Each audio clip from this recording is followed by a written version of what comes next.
It was supposed to be the happiest day of my life, the day my only son, Lucas, was getting married. Before we start, let me know where you're watching from and hit that subscribe button.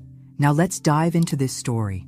I was ready to watch my son, standing beside his bride, with all the love and pride a mother could feel. But instead, I found myself staring at my phone in disbelief, heart pounding. The text came through just as I was about to leave for the ceremony. "Mom, don't come. Check your husband's garage. Trust me." I thought it was a joke at first. Lucas, always dramatic, always stirring up something to get my attention. But then I realized something wasn't right. Why would he send me a message like this on his wedding day? What could he possibly mean? Against every instinct telling me to forget it and get to the wedding, I couldn't shake the feeling in my gut. Something was off.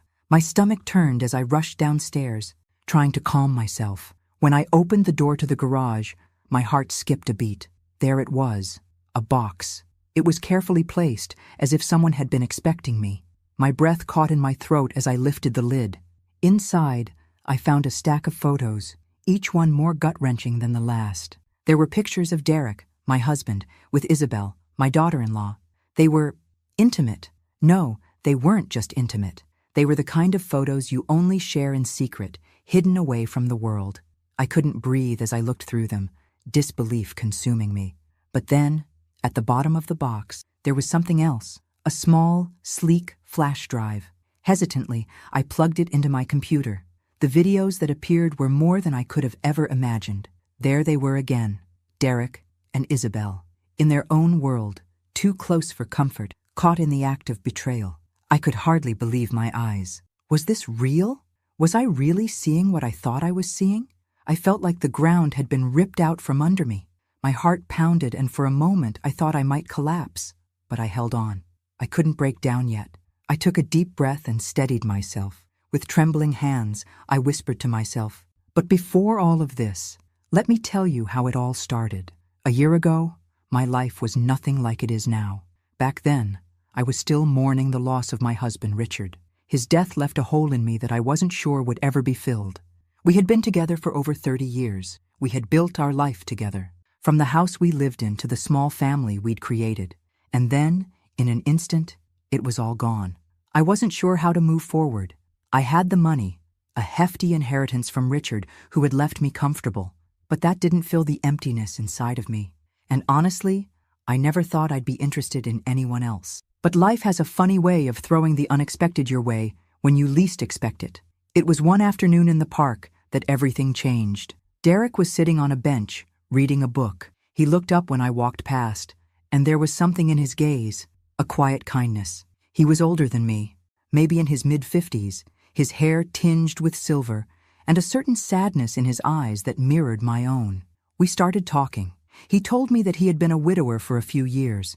He had lost his wife unexpectedly, and that pain, much like mine, was something that never quite goes away. There was an understanding between us from the very beginning, something unspoken that made me feel safe, heard, and understood. Derek was gentle, patient. He didn't rush things. Our conversations were long, late into the night, and after a few weeks, I realized I was looking forward to them. I was smiling again. 6 months after that first meeting in the park, we were married. It all happened so quickly. But with Derek, it felt right. I was ready to open my heart again, to let someone in. We built a life together, and I thought that was enough. Derek, who had been the kind of man who cherished the quiet moments, made me believe in the possibility of love again. At our wedding, Lucas met Isabelle for the first time. She was Derek's niece, or so he said. Isabelle was in her late 20s, beautiful and poised. She had this elegance about her, educated, polished, and so very attentive.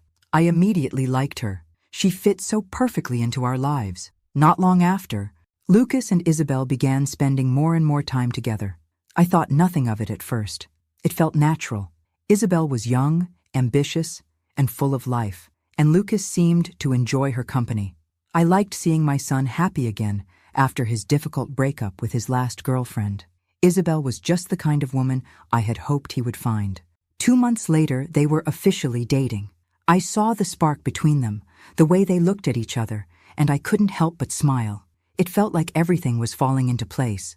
I thought that maybe my son had finally found the one. Then, less than a year later, Lucas proposed. Isabelle said yes, and suddenly, we were planning a wedding.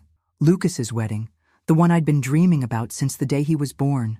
Derek and I were both overjoyed, but I had no idea that in the blink of an eye, everything I thought I knew about my family was about to be turned upside down. What I thought was the beginning of a beautiful chapter in our lives was actually the beginning of something far darker. I was snapped out of the whirlwind of memories by the buzzing of my phone. The sudden vibration felt like a jolt to my already rattled nerves. I glanced at the screen and saw Lucas's name. My heart skipped a beat as I answered. "Mom, listen to me," Lucas said, his voice tense and urgent. "Don't come. Whatever you do, don't come to the wedding. I need you to check the garage. Trust me." The words hit me like a slap across the face. My mind was racing, trying to understand. What was going on? Why was he telling me this? Was something wrong? My body went cold, and for a moment I couldn't speak. I thought he might just be overwhelmed with the day, nervous about the wedding, but something in the tone of his voice made my blood run cold. "Lucas," I said, struggling to keep my voice steady. "What's going on? Why won't you let me come?" His response came quickly. His words clipped and rushed. "I've suspected Isabelle for months, Mom. I hired a private investigator. He confirmed everything yesterday. They're a pair of con artists. Derek and Isabelle. They've been playing us this whole time." The world tilted. I barely registered his words at first. My brain was reeling, and the shock of it all left me breathless. How could this be possible? How could Derek, my husband, the man I had trusted, be involved in something so vile? And Isabelle, my own daughter-in-law? I wanted to scream, to cry, to run, but all I could do was stand there, frozen, trying to process what he had just said. "I don't know what to do," I whispered, feeling tears start to gather in my eyes. I can't believe this, Lucas." He was quiet for a moment, then said, "You need to get out of there, Mom. I'm on my way, and I've already called the police, but you have to stay calm. Don't do anything yet. Just stay safe." I wanted to ask him a million questions, to demand to know how this all started, how he knew, why no one told me sooner, but I couldn't. I couldn't handle any more information. The weight of the betrayal was too much, and in that moment, I just wanted to escape, to run far away from it all. But as I turned to leave, a shadow in the doorway stopped me cold. It was Derek. He was standing there, his face full of surprise, but something else, something darker, was lurking behind his eyes. "What are you doing here, Helena? What's going on?" His voice was low, his tone sharper than usual. I felt a lump form in my throat. I couldn't tell him the truth. Not yet. Not while my heart was still breaking into a million pieces. I swallowed hard, trying to push the panic away. "I was just looking for a box of old things," I lied, my voice barely above a whisper. He didn't believe me. I could tell. The way he looked at me, the way his brow furrowed. He could sense something was wrong. His gaze hardened, and he took a step closer. "Helena, you don't look all right. What's really going on?" I froze. My pulse quickened. I could feel the tension building between us, like a storm about to break. Derek knew something wasn't right, and I knew I had to keep my calm, but it was slipping away. "I'm fine," I said, forcing a smile that didn't reach my eyes. I'm just fine." But inside, I wasn't fine. I was anything but. My whole world was collapsing around me, and Derek was standing right there, looking at me like everything was normal, when I knew it wasn't. The air was thick with suspicion. It was only a matter of time before the truth came out, but I couldn't let it happen yet. Not when Lucas was still on his way. Not when the police were coming. I had to buy myself some time. Derek studied me for a moment longer, and I could see the doubt flickering in his eyes. The moment was pregnant with tension. He stepped closer, then stopped, looking me up and down with a strange, unreadable expression. "What's going on, Helena?" he asked again, his voice low. I stood there, frozen, as the lies twisted in my throat. What was I supposed to say to him? That I knew everything? That I knew he was a part of something much darker? I forced myself to breathe, one step at a time. "I'm just looking for a box," I repeated, my voice trembling. "I'm fine." But Derek wasn't convinced. I could feel the walls closing in around me, the weight of the lie, the weight of the truth I was keeping from him. And I knew, deep down, that it wouldn't be long before everything came crashing down. I stood there in the garage, trying to steady my breathing, trying to convince myself that everything would be fine, that it was all just a misunderstanding. But the longer I stood there, the more I felt the walls closing in. The truth was like a weight pressing down on my chest, suffocating me. I had to get out. I turned quickly, heading back into the house. My heart was pounding as I went to the front door, but as I reached for my keys, my stomach dropped. They were gone. My car keys, the only way out of this nightmare, were nowhere to be found. I ran to my purse, frantically searching, but they weren't there either. My mind raced, panic setting in. I could feel the sweat beginning to bead on my forehead. I tried to convince myself it was just a mistake, that Derek had moved them, but deep down, I knew the truth. I wasn't going anywhere. I pulled my phone from my pocket, desperate to call Lucas, but my heart sank again. No signal.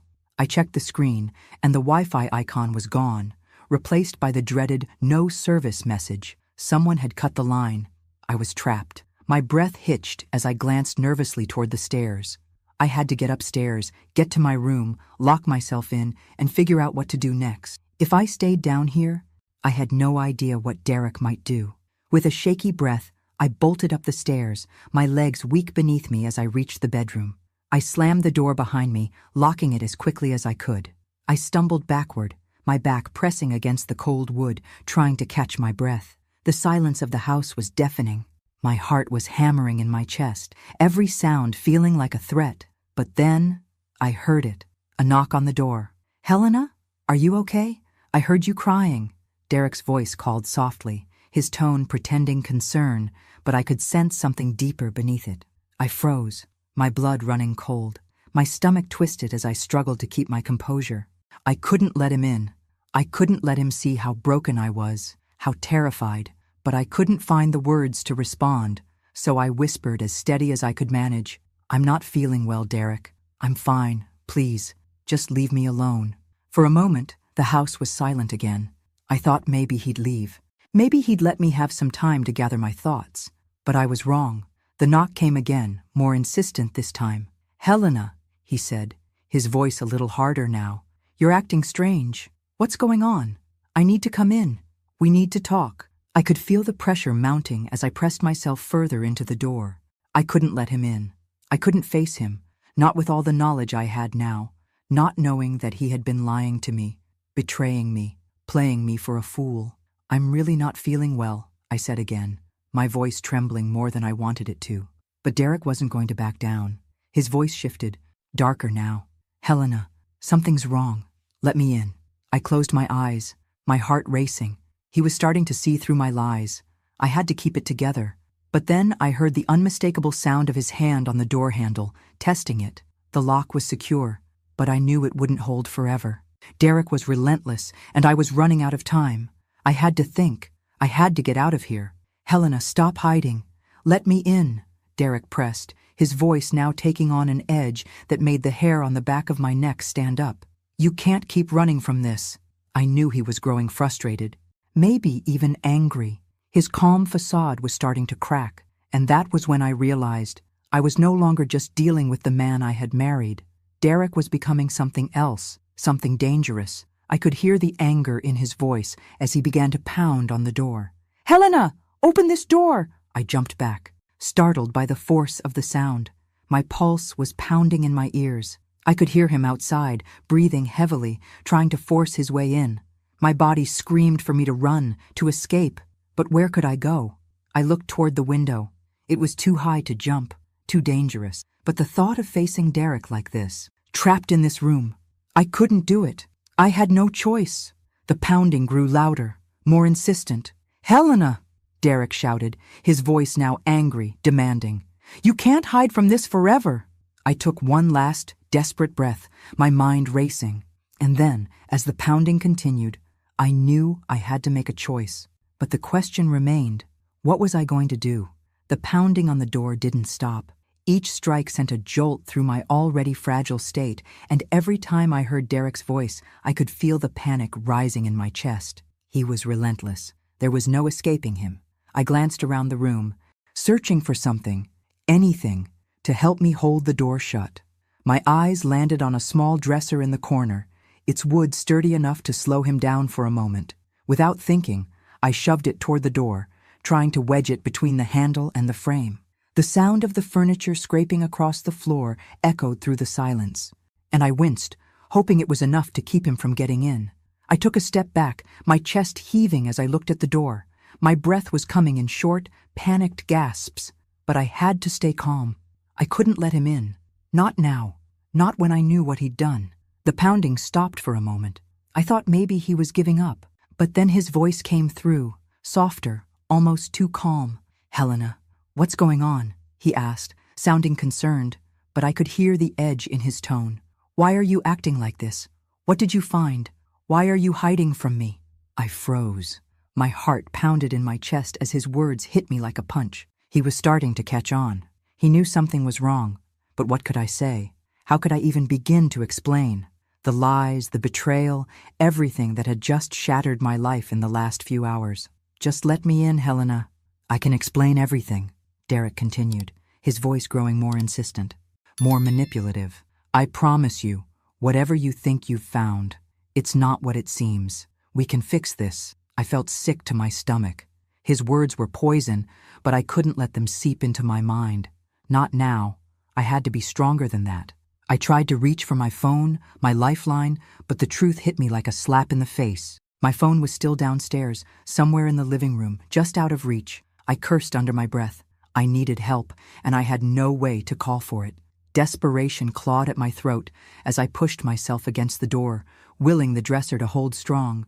But Derek didn't stop. He wasn't going to give up so easily. "What's going on, Helena? Why are you so strange with me? What did you find?"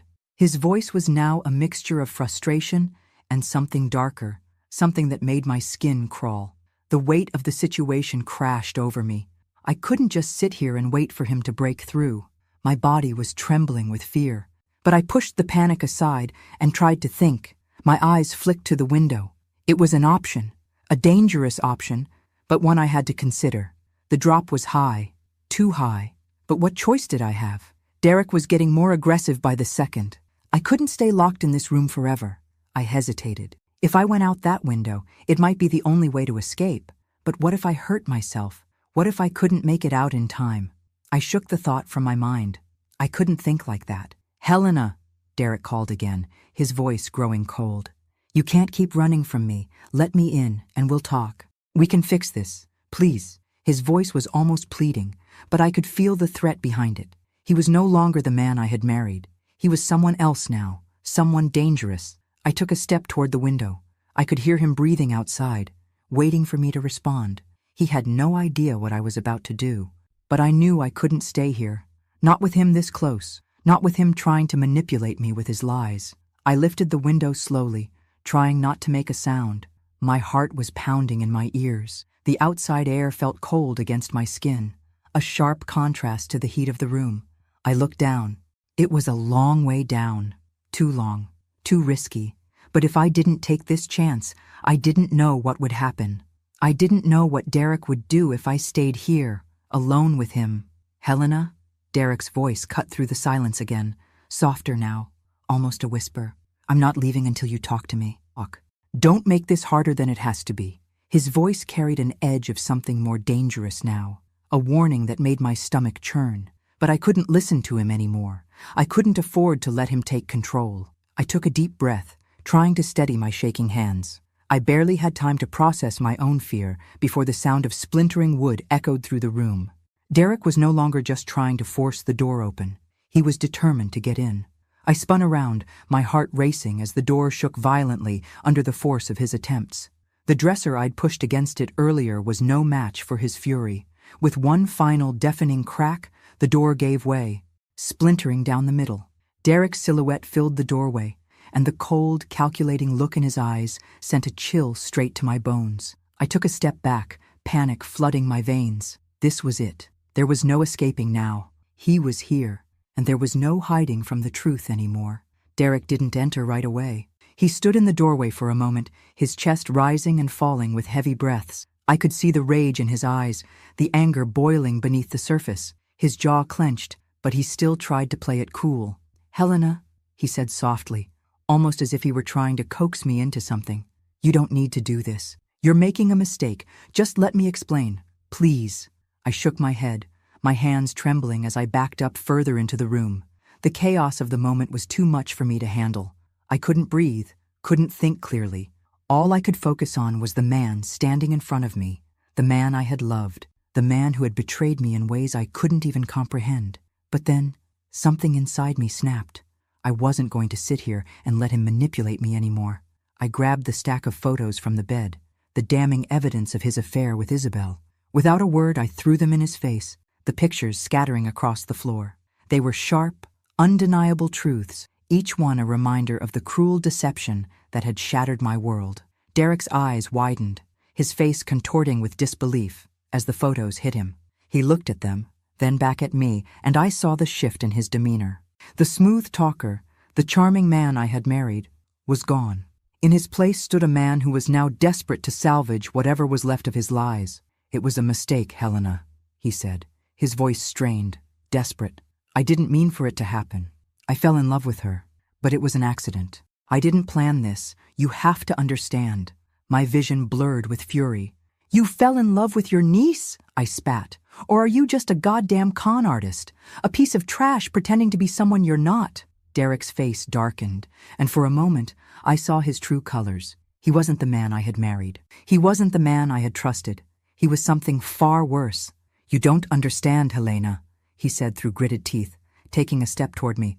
"I was just doing what I had to do. You never gave me the love I needed. You never gave me everything I wanted." "Isabelle, shut up," I screamed, taking a step back, the anger rising in me like a tidal wave. I couldn't believe what I was hearing. "You ruined everything. You ruined me. You've been lying to me, to Lucas, to everyone." Derek's eyes flared with something dangerous.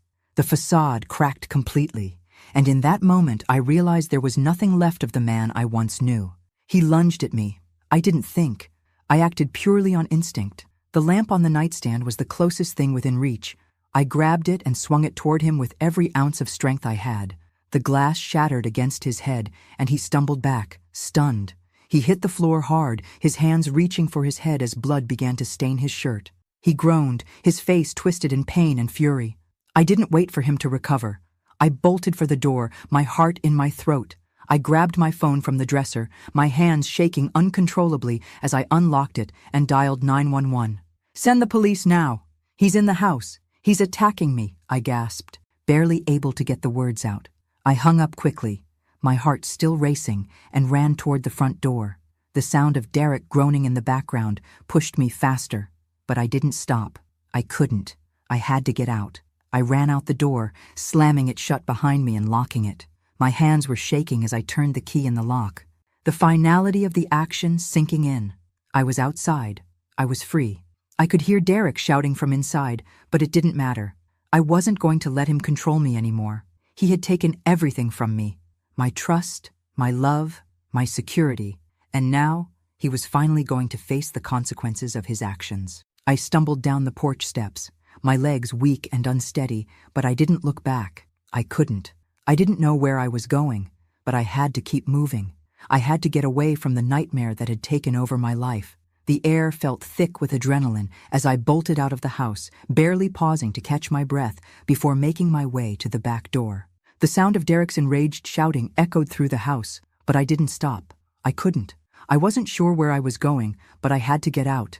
I had to get away from him before he regained his senses and came after me. I reached the back gate, pulling it open with shaking hands, and sprinted down the alley behind the house. My car was parked a few blocks away, and I didn't waste a second as I climbed into it and slammed the door shut. My fingers fumbled as I tried to start the engine, but I finally got it going. The sound of the engine roaring to life like a signal to my body that I needed to keep moving. As I pulled away, I dialed Lucas's number. My hands were still trembling, my breath coming in short, panicked bursts. The phone rang twice before he picked up. "Mom?"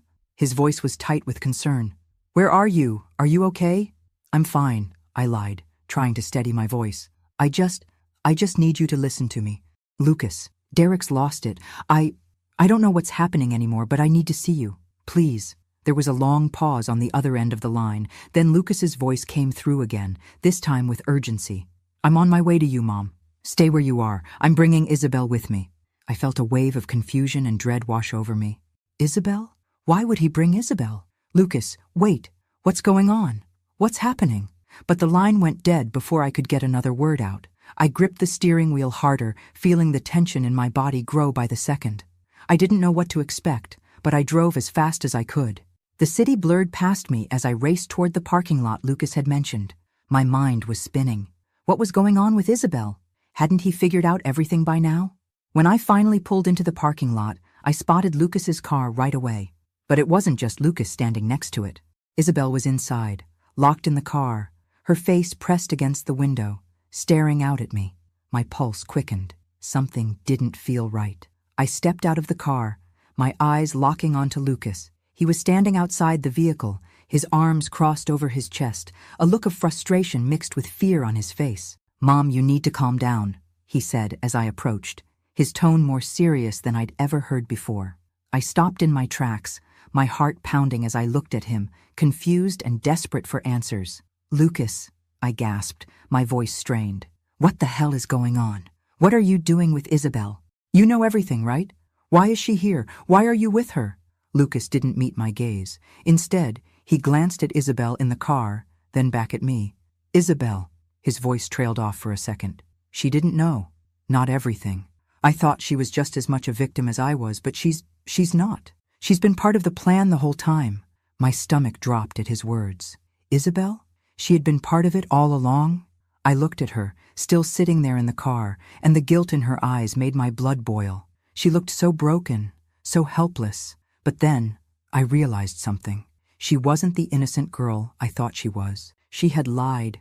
She had betrayed us all. "She knows what Derek's been doing, Mom. She knew about everything. But she's scared too. She didn't want to be involved, but now it's too late." I could see the pain in Lucas's eyes. He was torn, struggling with the weight of the truth. But that didn't change the fact that Isabelle was a part of this mess. She had been lying to us from the start. "Isabelle," I said sharply, walking toward the car. I bent down to look at her through the window. Her eyes met mine, but there was no remorse there, just fear. Fear of Derek, fear of what was coming next. "Get out of the car, Isabelle," I demanded. "Now." She hesitated for a moment. But then, with shaking hands, she unlocked the door and stepped out. I could see the tears in her eyes, but I wasn't sure if they were for me, for herself, or for all the lies she had told. Lucas stepped forward, placing a hand on her arm, trying to comfort her. But I could see that he was still trying to figure out what to believe. He wanted answers, too, just like I did. "What the hell is happening, Lucas?" I asked again, my voice strained. "Why didn't you tell me any of this sooner? Why didn't you warn me?" "I didn't know how to tell you, Mom," he confessed. "I didn't know how to tell you that Isabelle was involved. I didn't want to believe it. I didn't want to believe that Derek and Isabelle were using us. Using me." I turned to Isabelle, my face hardening as I looked at her. "And you were in on it all along.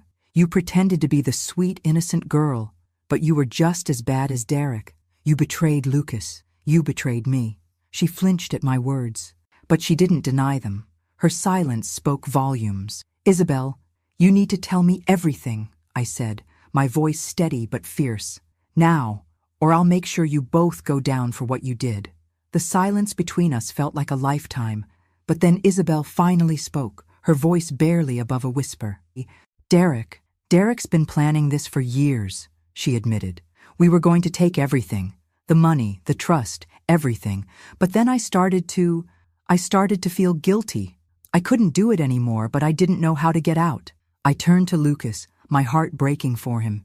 He was staring at Isabelle, his face a mixture of disbelief and anger. "I can't believe this," he said quietly, almost to himself. "I can't believe this is happening." Lucas reached into his jacket pocket and pulled out his phone. He was still reeling from everything, his face a mixture of confusion and anger. His fingers were trembling as he unlocked the screen, scrolling through the messages the private investigator had sent him. "Look at this, Mom," Lucas said, his voice quiet, almost as if he was still processing it all. He handed me the phone, the screen filled with a series of text messages and images that were too much to ignore. My stomach twisted as I began to read. The messages contained detailed reports from the private investigator he had hired.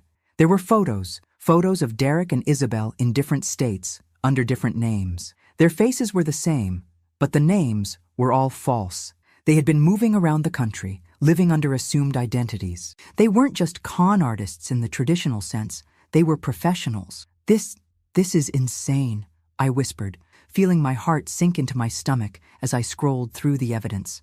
Derek and Isabelle were using fake names everywhere they went. They'd move from state to state, find wealthy, lonely people, mostly widows or people with money, and get close to them, Lucas explained, his voice tinged with disbelief. They'd act like the perfect couple.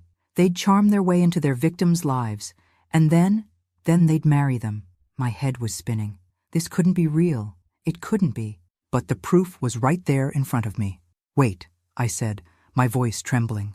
You mean to say Derek and Isabelle have been doing this for years? They've been tricking people for years? Lucas nodded, his face drawn with exhaustion. Yes, and it gets worse, Mom. In 2 cases, 2 of their victims were millionaires. After they married Derek and Isabelle, both of them died accidentally, one in a car crash and the other in a supposed boating accident. The investigator dug into the records, and it looks like both deaths were staged. I stared at the phone, the words beginning to sink in. It wasn't just betrayal. It wasn't just about Isabelle and Derek's affair. They were criminals. They were murderers. And they had been living this twisted life for as long as I could imagine. They killed them? I asked, my voice barely a whisper. Lucas nodded grimly. Yes, they used those deaths to take the victim's wealth. They'd move on to the next target, and every time, they'd leave with money. And now they've set their sights on us. The realization hit me like a ton of bricks. We were their next targets. It wasn't just about the affair or the betrayal. This wasn't a simple family mess. It was a deadly game they were playing. And Lucas and I were the next players, the next victims. I took a shaky breath, trying to steady myself. We need to go to the police. This is more than just an affair, Lucas. They've killed people. We have to stop them before they do it again. Lucas's expression hardened. He was already thinking ahead, already planning our next move. I know, Mom, but we can't go to the police yet. Derek's not stupid. If we tip him off, he'll run, and Isabelle will help him. We need a plan to make sure they're both arrested. I felt my hands start to shake as I processed everything. The weight of the situation was so much heavier than I could have ever imagined. We weren't just dealing with a cheating husband and a deceitful daughter-in-law. We were dealing with 2 dangerous criminals, 2 people who had been lying, manipulating, and even killing for years. They had planned everything. Their whole lives were a lie. But what do we do, Lucas? I asked, my voice breaking. What can we possibly do? They've been doing this for so long. How do we stop them? He took a deep breath, his eyes narrowing as he formulated his thoughts. We have to get them before they get us. We need to keep them in the dark while we gather more evidence. We'll turn the tables on them, but we can't do this alone. We need help. We need the police, but we have to be careful. If Derek and Isabelle think we're onto them, they'll run. We can't let that happen. I nodded slowly, trying to wrap my head around everything. The danger was real, and it was closer than I ever imagined. They had been playing us all along. And now Lucas and I were at the center of their twisted game. We need to move fast, Lucas said, his voice firm. I'll talk to the investigator again. We'll get everything we can on them, and then we'll go to the police. But we have to be smart about it. They've done this before. They're not stupid. The weight of the situation bore down on me. But there was something else too. A flicker of something inside me. A resolve. I had lost so much already. My trust, my peace of mind, my family. But I wasn't going to lose everything without a fight. We'll do this together, I said, my voice steady. We'll make sure they pay for everything they've done, and we'll make sure no one else gets hurt. Lucas looked at me, a small, determined smile flickering at the corner of his lips. We will. We'll stop them, Mom. I promise. The parking lot was eerily quiet, but the tension in the air was thick enough to cut through. I could feel my heart pounding in my chest as I stood next to Lucas, watching Isabelle from a distance, trapped inside the car. The weight of everything, betrayal, lies, and death, hung heavy over us. I didn't know what Derek would do next, but I could feel that things were about to escalate, that we were on the edge of something dangerous. Suddenly, the sound of screeching tires broke the silence. Derek appeared, his car blocking the road, his expression twisted in pure fury. As he got out of the vehicle, my breath caught in my throat. In his hand was a gun, and it was aimed straight at us. "What do you think you're doing, huh?" Derek shouted, his voice filled with rage. "You think you can trap me? Destroy my life like this?" I froze. Every instinct told me to run, to escape, but I knew it was too late. Lucas, standing beside me, moved fast. His body positioned itself between me and Derek, a silent promise of protection. I could see the resolve in his eyes, even though his face was pale with fear. "You're not getting away with this, Derek," Lucas said, his voice sharp. "The police are on their way. You're done." Derek's face twisted into a sick smile, a sneer that made my stomach churn. "The police?" he scoffed, waving the gun dismissively. "They won't make it in time. You're too late." And just as he spoke, the sound of sirens wailed in the distance, growing louder by the second. My heart leapt in my chest. The police were finally here. But even that wasn't enough to stop Derek. He turned his eyes back to us, a look of desperation flashing across his face. In an instant, everything erupted. The crack of gunfire shattered the stillness, and I flinched as the first shot rang out. I could hear the officers shouting, the chaos taking over the once quiet parking lot. The sound of gunshots was now drowning out everything else. Derek fired again, his aim wild, and the police responded in kind. The air was thick with tension, and all I could do was hold on to Lucas, my breath catching in my throat. I could barely keep my eyes open, the noise and the chaos too much to process. Suddenly there was a shout, and I saw Isabelle, still inside the car, her hands pressed against the glass. Before I could even think, I watched as the officers surrounded the car and quickly pulled her out. They slapped the handcuffs on her with swift precision, and I could see the panic in her eyes. This was it. It was over for her. But the danger wasn't over for us. Derek, realizing he'd lost control, turned on his heels and dashed back to his car. I watched, helpless, as he slid behind the wheel, his hands shaking with anger, and started the engine. He wasn't going to give up that easily. He was still trying to escape.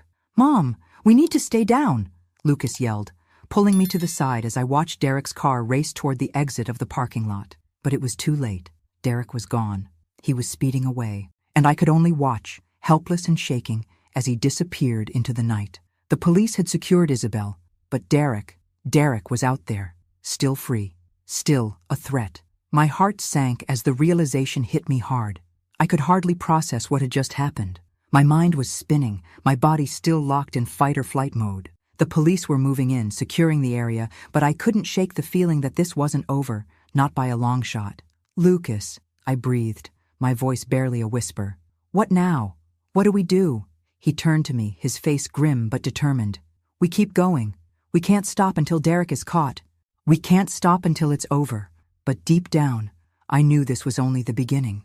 The car ride felt endless, and with each passing second, the weight of what we'd just experienced seemed to press down harder. Isabelle was in the hands of the police now, but Derek was still out there, free, and I couldn't shake the feeling that we were running out of time. I glanced at Lucas, his jaw tight, eyes fixed on the road ahead. "Do you think he's gone?" I asked, my voice trembling despite my best efforts to remain calm. Lucas didn't answer right away. His hands gripped the steering wheel so tightly that his knuckles turned white. "He's still out there, Mom. He won't stop until he gets what he wants." I swallowed hard, trying to process his words. My mind raced. The entire day had been nothing but chaos, and now Derek had slipped through our fingers. He was still out there, still a threat, and I couldn't imagine what lengths he would go to for one last, desperate escape. "He's going to try to destroy us, Lucas. He's already done so much. He'll stop at nothing," I whispered, my voice barely audible over the hum of the engine. Lucas's grip on the wheel tightened even further, but he didn't take his eyes off the road. "But he won't get away with it. Mom, not this time. He's not going to destroy us. Not now." His words gave me a small sense of hope, but the fear still gnawed at my insides. Derek was dangerous, cunning, and ruthless, and we were the only ones standing in his way now. But would it be enough? As we pulled up to the house, a sense of relief washed over me. The police were already there, surrounding the property, making sure no one could get in or out without their knowledge. At least we had some semblance of safety for now. The officers were setting up a perimeter, their radios crackling with static, their movements quick and precise. They knew the gravity of the situation. I let out a shaky breath, grateful for the small bit of security. But as we stepped out of the car, I felt an unsettling sense of unease. The house, my once safe haven, now felt like a prison. It was almost too quiet, too still. "Do you feel that?" I asked Lucas, my voice thick with anxiety. "It doesn't feel right." "Does it?" He shook his head, his eyes scanning the area as if he too could feel the unease creeping in. "No, something's off. Derek, he's not here."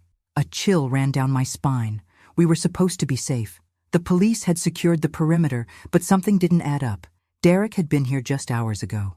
Angry, desperate, ready to do anything. And now, nothing. No sign of him. It was almost like he had vanished into thin air. The officers began to search the house, their flashlights sweeping through the rooms as they checked every corner, every closet. My heart hammered in my chest as they moved through the house, calling out to each other. But there was nothing. No sign of Derek. No trace of him at all. One of the officers came up to us, his face grim. "There's no sign of him, ma'am. No evidence that he's been here recently. He's not in the house. We've checked everything." I felt a wave of panic rise in me. Where could he be? Where had he gone? "He must have fled," the officer continued. "He's hiding somewhere. He knows we're onto him. He's just waiting for the right moment to strike." That was exactly what I feared. Derek was a predator. He'd been planning this for too long, and now he was waiting, biding his time, waiting for the perfect opportunity to finish what he started. I turned to Lucas, my eyes searching his face for any trace of comfort, but I could see it in his eyes. He was just as unsettled as I was. The uncertainty was heavy. "Where is he, Mom?" Lucas asked quietly, his voice shaking. "Where could he be hiding?" I shook my head. I didn't have the answers. I didn't know where Derek was, and the thought of him lurking somewhere, just out of reach, terrified me. He could be anywhere. He could be planning his next move, waiting for us to let our guard down. As the minutes ticked by, the tension in the air grew thicker. Every room I passed in the house seemed to grow colder, every shadow more ominous. Derek had been here, and now he was gone. But the fear of what he might do next clung to me like a suffocating fog. The silence was deafening. The officers continued to search the property, but they weren't finding anything. Nothing that could tell us where Derek was hiding. The sense of dread continued to settle deeper into my bones. "He's out there, Mom," Lucas said, his voice tense. "He's out there, and he's not going to stop until he's finished what he started. We need to be ready for anything." I nodded, my stomach twisting. He was right. Derek was out there, and I knew that whatever came next, we needed to be ready. But the uncertainty was unbearable. Where was he? What was he planning? And how much longer would it be before he came for us again? The silence in the house was suffocating. We had checked every room, every closet, but still, Derek was nowhere to be found. I stood there, my nerves stretched thin, my pulse quickening with every second that passed. It wasn't just the fear of the unknown. It was the unbearable feeling of him still being out there, somewhere, lurking, waiting for the right moment to strike. And then, it happened. A door slammed shut from upstairs, its force echoing through the house like a gunshot. I froze. "No, no, it can't be," I whispered, my heart racing, each beat loud in my ears. My body went cold as the terrifying possibility became a reality. "He's here," I whispered, almost too afraid to speak the words aloud. Lucas turned to me, his face pale. "Stay calm, Mom. We need to check the house." We moved quickly, instinctively, toward the source of the sound. My mind screamed at me to run, to hide, but my feet were already carrying me forward. We crept toward the living room, our eyes darting around, trying to make sense of the stillness. The air felt thick with tension as we entered the room, and then, my breath caught in my throat. There he was, standing in front of us, tall and terrifying, with that cruel smile spread across his face. Derek. I couldn't believe it. After everything we had been through, he was still here, still free. "Thought you could stop me, huh?" Derek's voice was low, dangerous. "Thought you could trap me in my own game? Think again." He laughed bitterly, the sound echoing off the walls, and then, before I could react, he lunged toward Lucas. A quick movement, too fast for me to stop. He struck, and Lucas crumpled to the floor, a sharp gasp escaping his lips. "Lucas!" I screamed, my voice full of panic and fear. I rushed to his side, but before I could reach him, Derek shoved me back with such force that I stumbled, almost losing my balance. His eyes were wild, filled with rage and something darker. He was no longer the man I had married. This was something else, something completely unrecognizable. "You think you can escape me, Helena?" He spat, his voice filled with venom. "You and your son are nothing. You're nothing, and I'm going to make sure you pay for this." I tried to get up, but the room was spinning. The fear was too much. I couldn't just stand there and watch my son suffer. Not again. With everything I had left, I ran toward the door, my legs shaking with each step. I couldn't stop him, but maybe, just maybe, I could get help.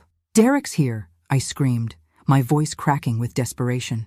"He's attacking us! Get in here!" I barely registered the sound of the police officers running down the hallway, their heavy boots pounding on the floor as they rushed into the living room. Derek, realizing